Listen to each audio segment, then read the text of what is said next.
All righty, good to see you here on this frigid winter day.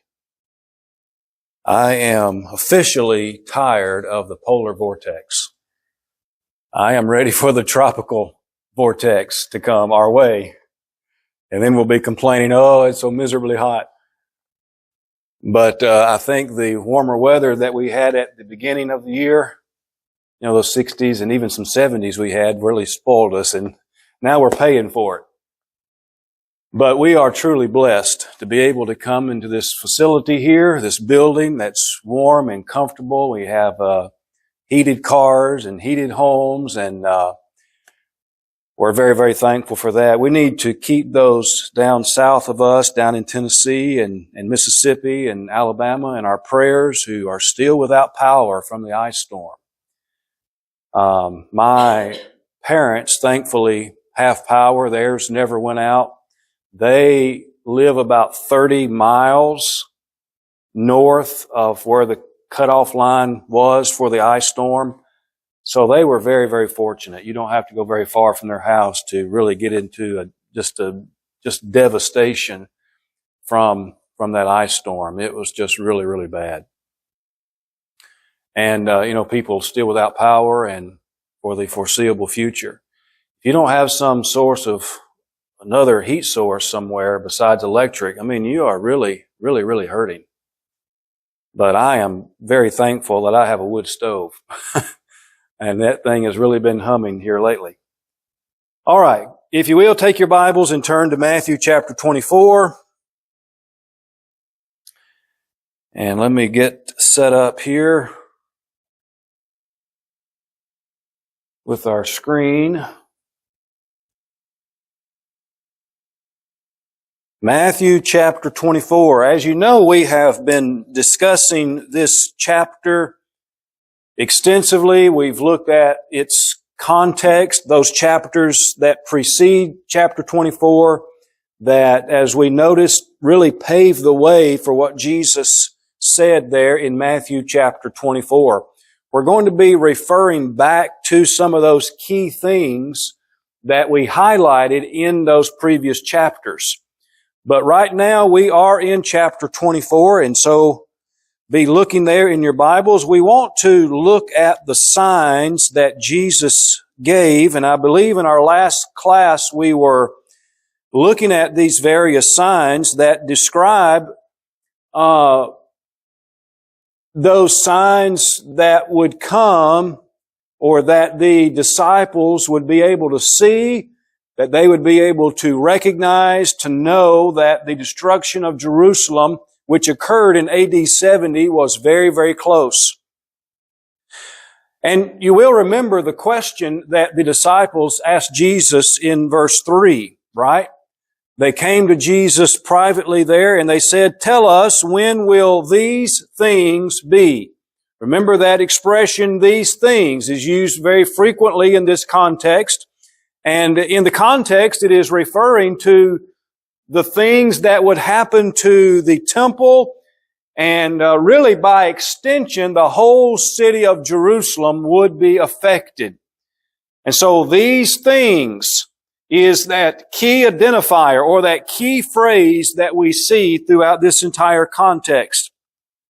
And so it goes back to what Jesus said there in verse 2, that, He's looking at all the buildings of the temple, and He says, you see all of these things here, and what's going to happen? What did Jesus say would happen to those buildings?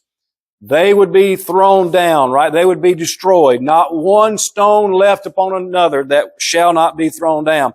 And so the natural question that the disciples asked, well, tell us, when will these things be? But that's not the only question that they asked there in verse 3. The second question is, what will be the sign of your coming and of the end of the age? So that's really one whole question there, which is their second question. When will be the sign of your coming and the end of the age? So you got these two questions. When will these things be? That is, the things having to do with the destruction of the temple and the destruction of Jerusalem. And, second question, what will be the sign of your coming and of the end of the age. Of course, Jesus takes their questions in order. He begins there with the first one in verse 4, and he answers that question all the way through verse 35. Then beginning in verse 36, he begins to answer their second question. All right, now, we were looking at these signs there in verse 4. I'm not going to go back over these, but we do want to pick up there in verse 9. Actually, let's just go back to verse 4 and just read it and make sure we get the context. Verse 4 says, Jesus answered and said to them, "Take heed that no one deceives you. For many will come in my name, saying, I am the Christ, and will deceive many." That was something that was very characteristic during the first century, particularly leading up to AD 70 with the destruction of Jerusalem. It is a well-known fact established even by Josephus, who was not a Christian, who testified to the fact in his writings that there were many who arose during this time saying, I am the Christ. And so Jesus told His disciples to take heed that no one deceives you in that. Verse 6, you will hear of wars and rumors of wars. See that you are not troubled, for all, here it is again, all these things must come to pass, but the end is not yet. All right, I do want to put this here because we're going to really focus up on this expression, the end. He's not talking about, in the context, he's not talking about the end of the world, the entire world as we know it when the Lord literally comes back the second time. He's not talking about that. He is talking about the end of, remember, he's answering their first question, right? He's talking about the end of the temple or the end of Jerusalem. And so he says the end is not yet. So you're going to hear about false Christ. You're going to hear about wars. You're going to hear about rumors of wars throughout the land. He says, don't be troubled about these things. All of these things, they're going to happen. They're going to come to pass. These things will take place. But the end, that is the end of Jerusalem, the end of the temple, it's not yet. Not yet. So don't be troubled. He says, for nation, verse 7, will rise against nation and kingdom against kingdom. There will be famines and pestilences and earthquakes in various places. That is documented, historically documented that these things happen. There was a proliferation of famines and pestilences and earthquakes during this period of time from, let's just say, from 30 to 70 AD. So during these decades, from 30 to 70 AD, you had, again, a proliferation of famines, pestilences, and earthquakes. Again, we have historical records of these things. Jesus said they would happen during this time. All right, take a look at verse 8. He says, all these, New American Standard Translation says all these things. So there's that phrase again. All these things are the beginning of what? All right. This is just the beginning. All these signs, false Christs, wars, rumors of wars, nation against nation, kingdom against kingdom. You're going to have famines and pestilences and earthquakes in various places. All of these things are just the beginning of sorrows. All right? Now, I believe that is about where we ended last time. And so in verse 9, it says this, then,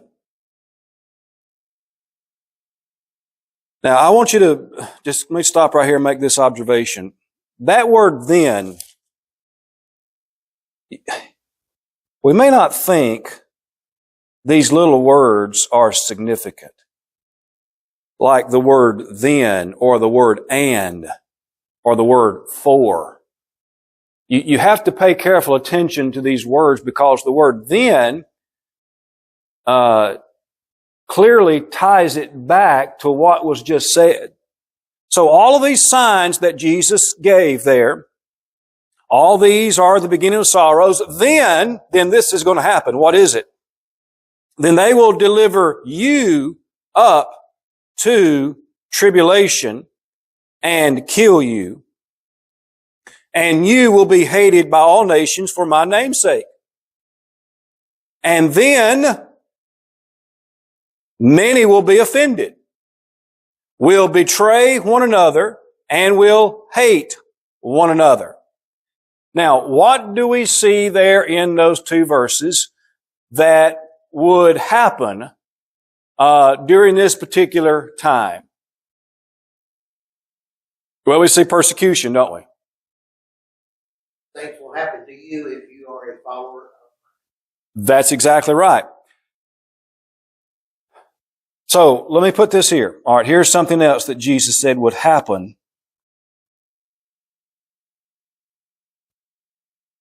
Persecution. Now, all you have to do is read the book of Acts. And you see the persecution that the Lord's disciples had to endure, mainly at that time by the unbelieving Jews. That is, those Jews who were not Christians. They were very antagonistic. What is one famous Jew who severely persecuted Christians before he was converted? That's right. Saul of Tarsus. So notice again what Jesus said. They will deliver you, you disciples. They will deliver you up to tribulation and kill you. And you will be hated by all nations for my name's sake. Now, verse 10 is really a sad statement, if you think about it. Because it says that many will be offended. And because of that, they would betray one another and will hate one another. So here we have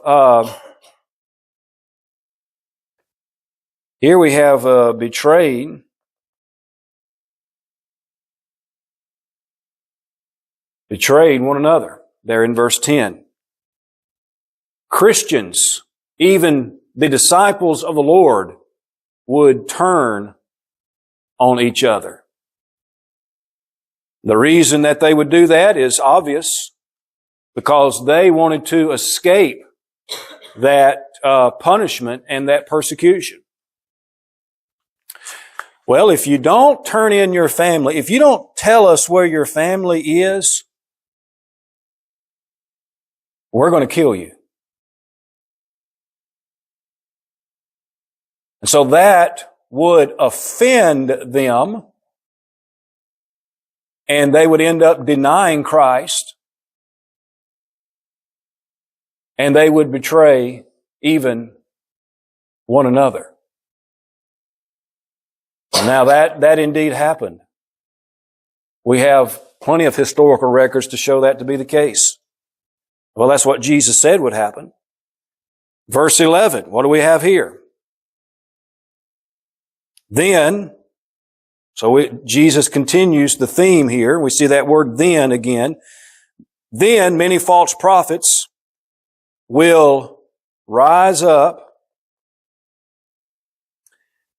and deceive many. So here we have false teachers.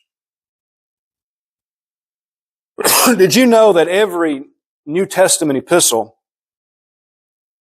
every single one of them, beginning with Romans, all the way through Revelation, every one of them deals with the false teachers of the day. There is not a single New Testament epistle that does not call attention to false teachers.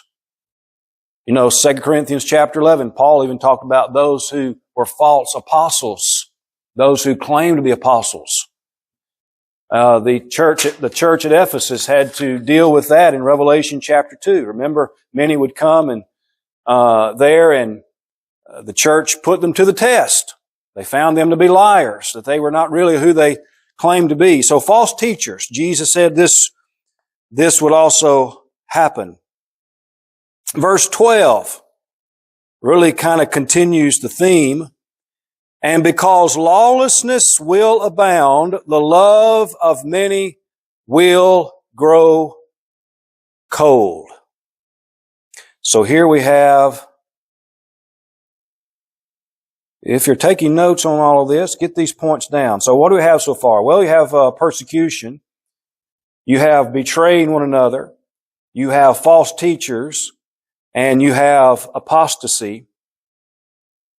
So just as the New Testament epistles talked about the false teachers, those same epistles, Paul would often talk about the apostasy that would come upon the church, that the church would begin to fall away. It's hard for us to imagine that, isn't it? There in the first century, not long after the establishment of the church, even during the days of inspiration, when you had inspired men, that there was an apostasy. At least the seeds of apostasy were being sown and being planted. And of course, those seeds of apostasy germinated until you get to the end of the first century, and then this is really seen in the second and third century, where the church went headlong into apostasy. And eventually it evolved in what we know today as Roman Catholicism. But there was that apostasy that Jesus spoke about. Now, I know that Jesus was not specifically talking about our day and time. Remember, he's still talking about answering their first question. Remember, the disciples asked, Lord, when shall these things be? Well, during this period of time, lawlessness it's going to abound. The love of many will grow cold. Now, I know that Jesus was not necessarily talking about our day and time, but what are we seeing on our television sets every day? Where people are so lawless, and they rejoice and they glorify in lawlessness rather than in the rule of law. Right? What's going on in Minnesota? You been seeing that?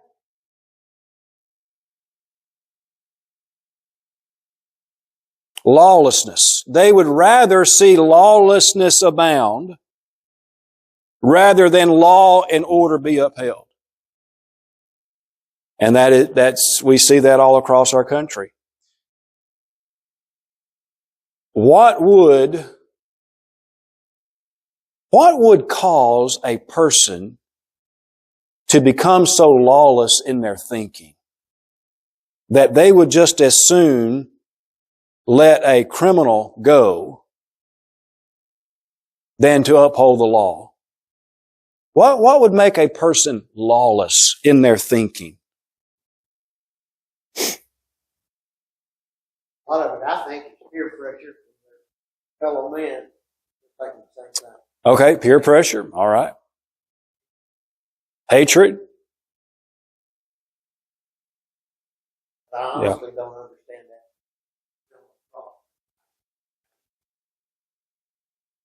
Say it again. No guidance from the more you get away from God, the more a society gets away from God, the more lawless it will become.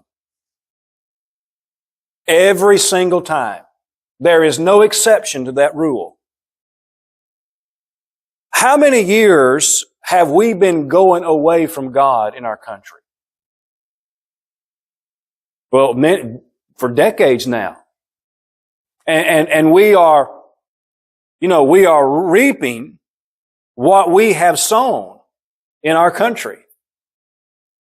Now, I don't want to get off on a tangent on that, but I just want to bring it up because we see it every day on our television sets. Lawlessness. People are so lawless. And it's just an anti-God state of mind. How do you reconcile lawlessness with lawfulness? How do you reconcile that? You can't. It's utterly impossible to reconcile, to come together on that. But because they are totally opposites, they are contrary to one another. I think there's a song that says, can't we all just get along? You've heard that song? Can't we just all get along? I mean, it's a good message to the song. I get what it's saying. But when you have those opposite ideologies, it's like oil and water. It just doesn't mix. You can't. What's going to happen when you have that type of division within a society or even in a country? History has borne this out time and time and time again, that usually there is some type of civil war that erupts. That's what happens. God forbid that should ever occur in our country again. In some ways, we are seeing a sort of a civil war. Not necessarily a violent one, although there has been some violence involved, hasn't there? But what happens when that becomes so far widespread that it just encapsulates our entire country? Lawlessness cannot coexist with those who want to follow the law. There has to be a change of heart. There has to be a change in the way people think. And the only answer to that, friends, I say without apology, the only answer to that is God. As long as we are away from God, then don't be surprised when you see lawlessness abound in our streets. And so lawlessness is what Jesus said would happen. Again, He's talking about then, but the principle applies to any day and age, even in our time today. It doesn't matter who's president. It doesn't matter. You can agree with whoever is president on every single solitary point. The president is not the Savior. The president is not God. It doesn't matter if he's a Democrat or Republican or an independent or whoever. Unless we as a society and our homes get back to God, we'll just continue to see the same thing. It's just inevitable. It's just the way it is. And we desperately need to get back to that in our land. Yes, sir. A lack of authority, a lack of Yeah. respect for authority. That's exactly right. Starting with our nations, our cities, we have laws. Yeah. So many people think this is my right. I deserve this, like driver's license. Yeah. That is a privilege. Uh-huh. That's not a right. That's a privilege. Absolutely. Yeah. Citizenship's the same thing. Yeah. When you take somebody who is here illegally and they have committed criminal acts, if you try to remove them, then the lawless ones will rebel against that. I mean, it's hard, like you said, it's hard for me I can't wrap my mind around that concept. I encourage you sometime just to read the latter part of Romans chapter 1.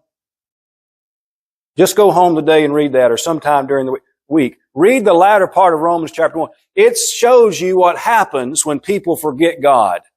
You begin this downward slide, this spiral that ends up, in all kinds of, there's no telling what people are liable to do when they leave God, when they forget God.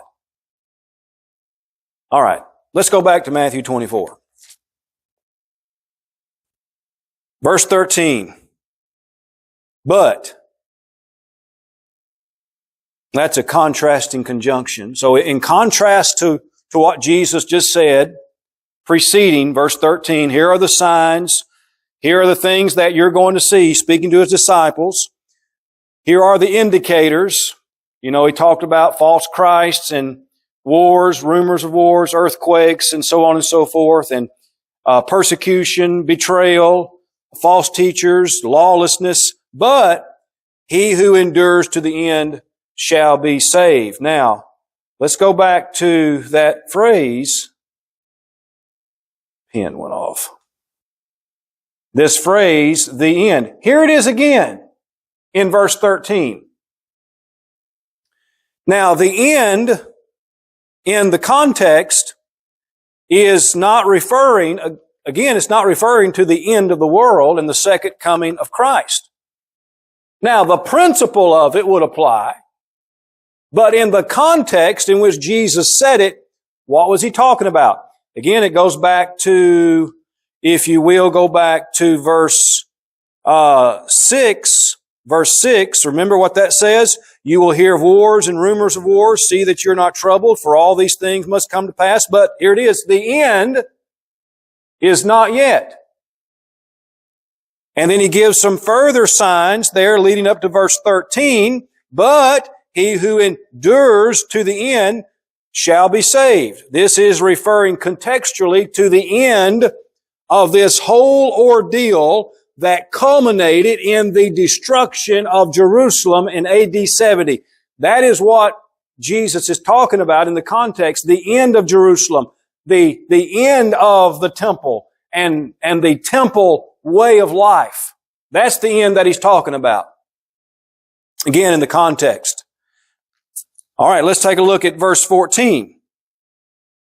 And this gospel of the kingdom will be preached in all the world as a witness to all the nations. And then, here's the expression again, the end will come. All right, now I want to spend some time on this. We only have a few minutes left.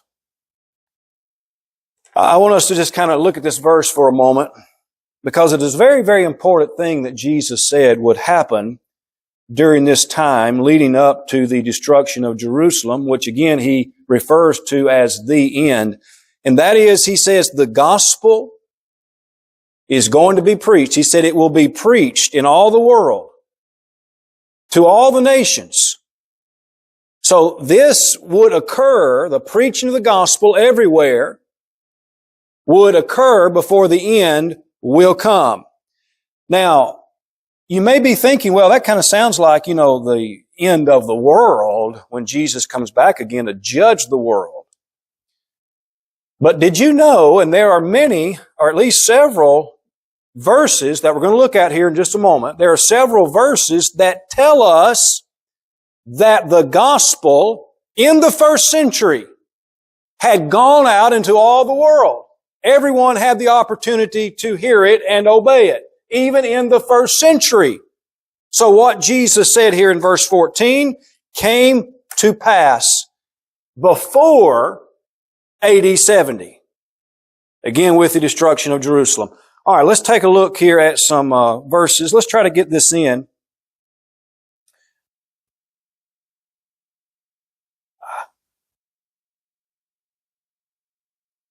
All right, preaching of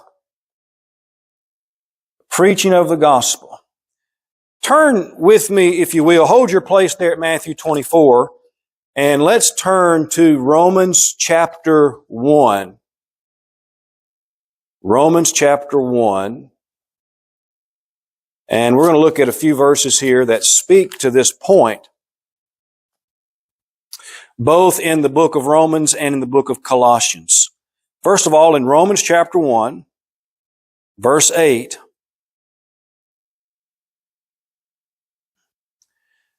Paul says to the church at Rome, "First, I thank my God through Jesus Christ for you all, that your faith is spoken of throughout," what does he say?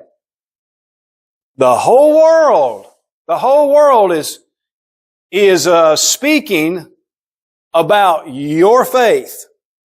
So that shows you that the influence, even of the Church of Rome, had spread throughout the whole world. Now, don't misunderstand when Jesus said the whole world, or when it says the whole world here, it doesn't mean every single solitary nook and cranny of the whole world.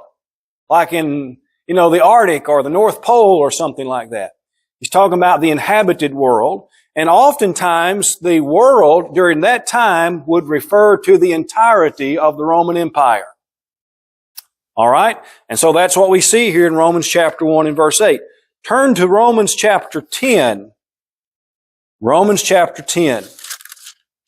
And so if you're taking notes, writing down these verses, I'll put these here on the screen. So Romans 1:8, and then Romans chapter 10, verse 18.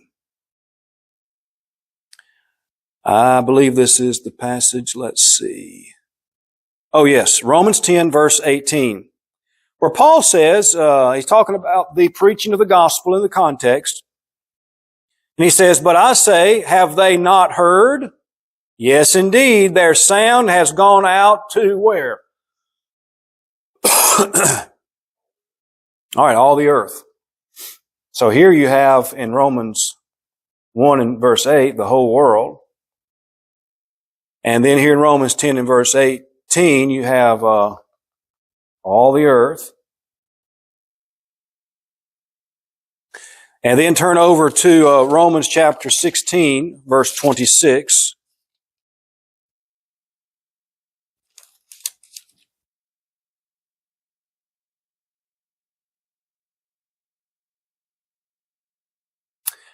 Romans 16, verse 26. Again, Paul is speaking about the preaching of the gospel. He says, but now has been made manifest. That is, he's talking about the gospel has been manifested or made known. And he says, and by the prophetic scriptures has been made known to what? All right, all the nations. That's exactly what Jesus said would happen back in Matthew chapter 24. Paul says it has happened here in Romans chapter 16, verse 26. And he says this was according to the commandment of the everlasting God for obedience to the faith.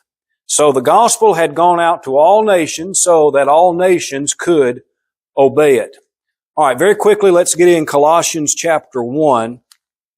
Colossians chapter 1, verse 6.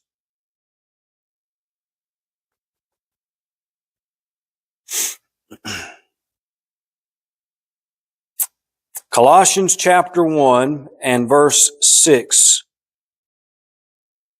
Again, the context is talking about the gospel that had come to the church at Colossae. And he says, as he says there in verse 6, which has come to you, talking about the gospel, had come to them, as it has also, here it is again, in all the world. So note that. In all the world, he says, the gospel has gone. Turn, if you will, to same chapter, verse 23. Colossians 1 and verse 23.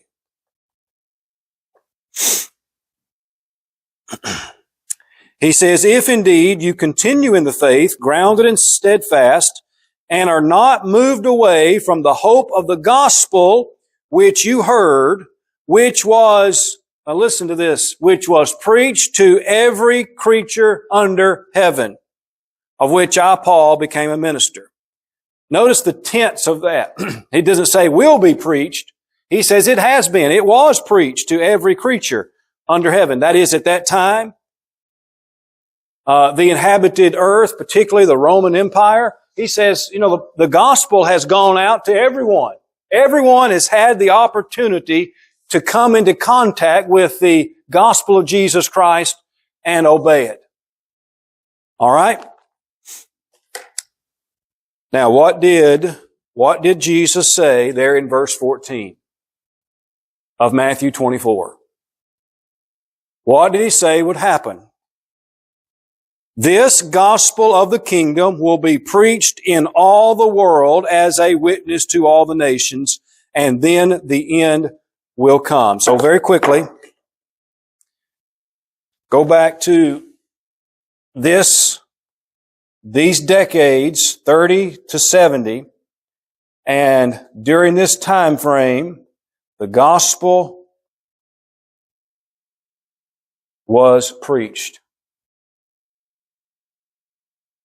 It is my studied conviction that every single New Testament book had been written by AD 70. Now, I know some take the position that Revelation was written in the 90s. I don't have a problem with that. But again, it's my conviction that every book, including Revelation, was written before AD 70. And the gospel had been preached to everybody during these decades. So Jesus said this would happen here in verse 14. He says, and then the end will come. Again, the end of the Jewish state, the end of Jerusalem, the end of the temple. Now, here's what I encourage you to do for next time. Look at verses 15 and 16. These are some very key verses. He says, therefore, the word therefore is a conclusion word. So he's drawing a conclusion from what he just said previously. Therefore, when you see the abomination of desolation spoken of by Daniel the prophet standing in the holy place, whoever reads, let him understand, then let those who are in Judea flee to the mountains.